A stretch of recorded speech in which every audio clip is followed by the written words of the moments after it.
Hey everyone, it's Julian, and today I'm going to be talking to you about how to make minimal tech house, PAWSA style. As usual, you can get the full project files, samples, MIDI, presets, everything like that from this video is available right at the top of the description, and if you're a patron on my Patreon, check there because it's already available. And let's get started. Alright, so we're at 130 BPM, a little bit faster, but with this more sort of like swingy style, it works really well. It makes things feel very techy and upbeat. So yeah, 130 BPM. And the first thing that we have up here is actually all of these little sounds at the top. So with this style of track, it's usually going to be obviously just very much based around the low end, like a nice groove between the kick and the bass line, and then some good percussion on top of that. And then usually that's really like the main part of the track. That's really like what each track is designed around. But then you can't just have that. You need to have some extra stuff in there. And even though you're not going to have a chord progression usually, or a bunch of really long full song vocals with a verse and chorus or something like that, you can have other stuff that's just kind of in there to fill up the space that isn't going to be like I said, like a full acapella of an actual songwriter song or something like that. So that's what all this stuff is. It just sits there on top of the main groove.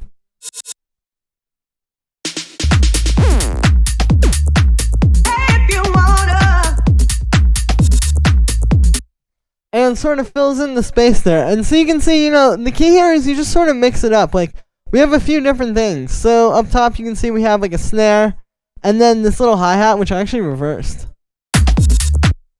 So it sounds kind of cool. And you can see we still have vocals. Of course, there's a lot of vocals in this style of, this more solid groove style stuff, especially in PAWSA's tracks. So using vocals is totally fine. It's just obviously, it's not going to be a full song. You would just kind of have a little phrase or something like that, which is repeated. I did a little bit of chopping with this because you can see the original sample is just, I just took that, moved it over, and it's a very subtle thing, but it makes the groove a little bit nicer.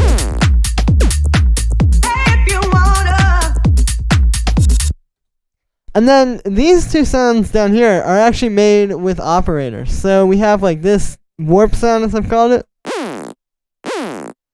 And what this is it's a saw wave. Yeah, there it is. And then it's all about the pitch envelope here. So we're using the pitch envelope. It's up all the way, and we have the attack and the decay and all of that stuff set up like this. And the key here is kind of getting it to go wow, like that, rather than just having like you would usually have. So we got that set like that. You really just want to take your time and really finesse the pitch envelope, because that's what makes each of these unique. Obviously you've seen me make these before, most likely, are these operator little zap sounds, but you can make a million different ones. You can make a whole there's so many different combinations of different settings on the pitch envelope, and that's what's going to make yours unique. And then after that, also to make it unique, we have a bit of erosion, which you can see is just being automated like that, just. And yeah, again, another thing that just kind of makes it a little bit more unique and fresh, kind of makes it a bit more crunchy as well. And then we just have a high pass filter to make sure that doesn't mess up the low end. And then we also have this one, which is literally just little, it's like a little 8-bit NES sound or something like that. This is just a square wave with a really short envelope. That's the key with this one, is that it's just a so you don't need to have the whole long volume envelope. You can just turn the sustain down, turn the decay down a little bit, and then the pitch envelope on this one is just a little bit faster. It's more of a really, really fast one. And yeah, and this is something that's really subtle. You might not even really notice it the first time you listen. But it just kind of has a nice groove, just having that little.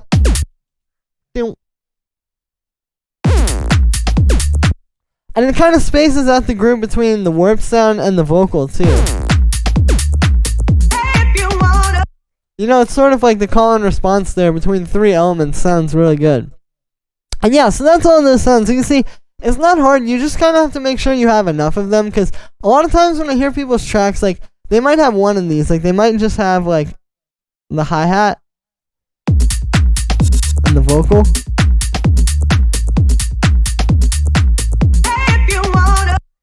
But you can see, like, if you forget any of the layers, it's going to be a bit boring. So you don't have to exactly copy these, but just make sure you have stuff happening, like, pretty frequently to where it'll fill out the track.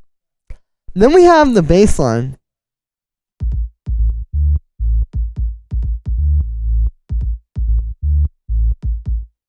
So you can see the bass line is actually made across two different sounds. And so this is the thing with these kinds of tracks, you know, it's very minimal. Usually the bass line doesn't have like a whole lot of mid-range or even low mid-range frequencies. Like, it's just going to be sub. So within that space, you have to find ways to like essentially make it more exciting, because it's like, you know, you can't have all these higher harmonics and crazy things happening with the bass, because it needs to just be subtle and groovy and very sub-focused. So one really good way to kind of make it a little bit more exciting and kind of get some nice contrast in the bass line is to have two different sounds, and like they're doing two different things. So that's what we have here. It's really simple, but we just have this little bass stab, and you can see that that's just being made with audio actually. So it's this little like bass sample, just kind of like this is almost like a percussion that I took, and then I just pitched it down. You know, it's very percussive, it's very punchy, and that's the idea behind this layer. It's like, we have a very punchy and fat one here, you can see. I've got some drum bus on there, and we can get rid of that tuner. I've got the boom on there as well. And then with this other one, it's more of like these kind of held out notes. And so again, it's like that contrast between the different layers, because if you just had this bass stab just doing do like that, you know, it'd be kind of boring. But this way, we get a bit of like kind of some movement in the bass line between the different elements. And it's not even something you would really notice. It might even just sound like one bass sound when you hear it in a track. But it's important because, again, like, it's these little subtle details that are essentially like what's going to make this track exciting, because it is so simple. And for the FM bass, so it's a really simple FM bass sound. It's just two sine waves here, you can see. You've seen me make patches like this before. But the point here is, it's really just kind of a sine wave. Like, when you hear it, it sounds like a sine wave. But the difference here is that adding this little bit of harmonic boost, essentially, from this FM on oscillator B here, is going to just make it like a bit fatter. Like, it's going to feel a bit more full. It's still really going to sound like a sine wave, because it's really close to that. But it's just like, going to be a bit more full because there's some more harmonic content there. And then we're filtering it with this low pass here to make it, you know, just a bit deeper. But yeah, it's just kind of like going to be a lot fatter this way than if you just take a sine wave and just kind of leave it plain. And then we just have a bit of drum bus on that to make it really fat and full sounding. And this is also being sidechained to the kick, because you can see has like that note there, which plays at the same time as the kick.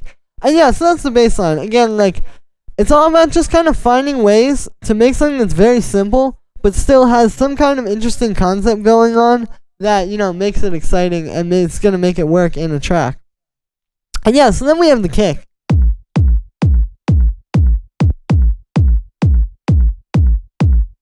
And you can see the kick is actually completely dry. We do have actually, I believe, yeah, just a little bit of saturation on it on this group here. So the kick's not totally dry. We don't really have anything on the kick. So this is something I've been talking about a lot on here recently. But it's like, you know, if you just have a really good sound, you don't have to throw so much compression and EQ and like whatever other stuff people use. I've seen people put like corpus on their kicks to make it be more like low end heavy. It's like, you know, if you just have a good sample from the start, you don't have to do all that. You just kind of get a really good sound and let it shine. And the way to make really good sounds is by really studying what's going on in these tracks that you like. Like, listen to them and really, like, listen to the kicks and, like, try to figure out, like, okay, how long is the kick? Like, is it really boomy? Is it more kind of, like quick and clicky? You know, what, like, just really listening and, like, trying to figure out what's going on there. And then you can figure out what you need, and that's really all it is. You just have to realize, like, how fat the cake has to be and how big the sample needs to be. And then you just take that and you let it shine in the mix. And it's good.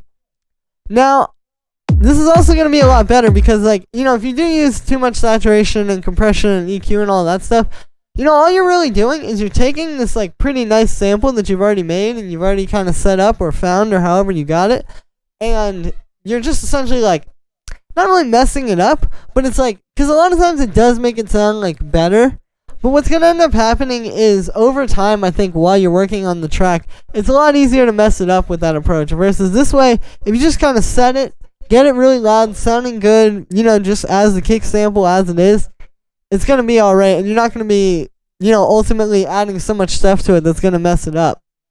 But yeah, and then on the group of low end, we just have a bit of saturation. So here's without that. And with it, you can hear, it makes the kick and bass a bit stronger. And kind of glues them together, too. It makes them feel like they're kind of in the same world together. The next thing we have down here is this minimal percussion.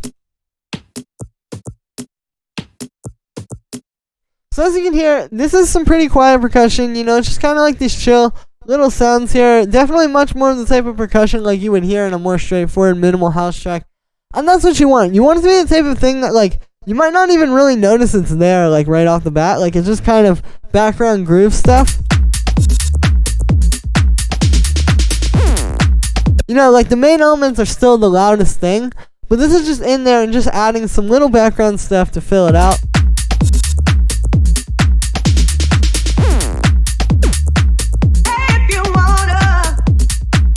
And it's important. And also, again, like, going back to that thing of, like, when you have a very simple track, you have to do everything you can to still make it exciting and make it unique, and not just, make the same track as PAWSA, but to kind of learn from that style. And this is a great place where, like, you can play with a lot of different types of sounds. You can use Foley sounds. You can use really anything you can think of, synth percussion sounds, and kind of, like, really make it your own. And then we have the hi-hats.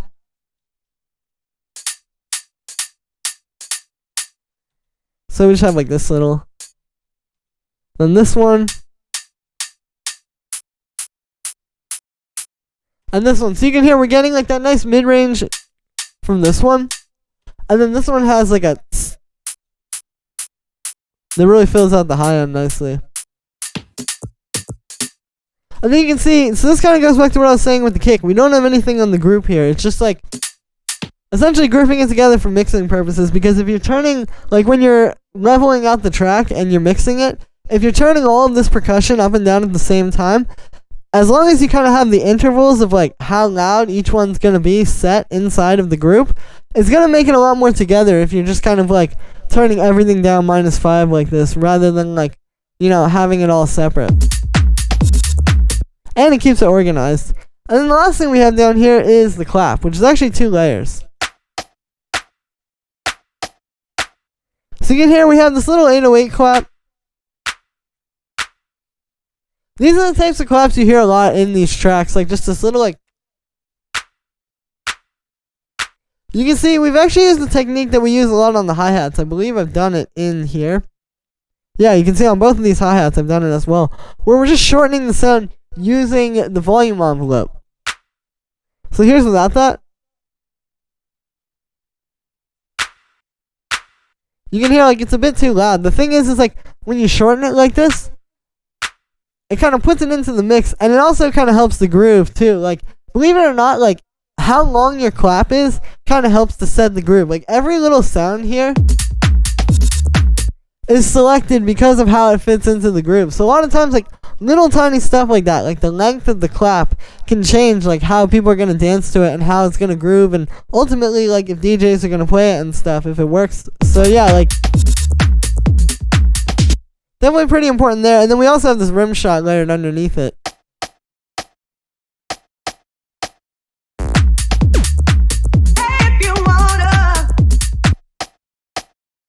And yeah, so you can hear that's just like a nice punchy, mid-rangey rim shot to kind of give it some punch. Because the thing is, like, the really short 808 clap sounds good on the top, but you do want something underneath it. So kind of just give it a bit more punch, because it's going to be too soft if you just use the clap. And then we just have a little bit of saturation on them. Not a whole lot, but just a little to kind of give it some. To kind of glue those together and just make it a bit more punchy and hard hitting.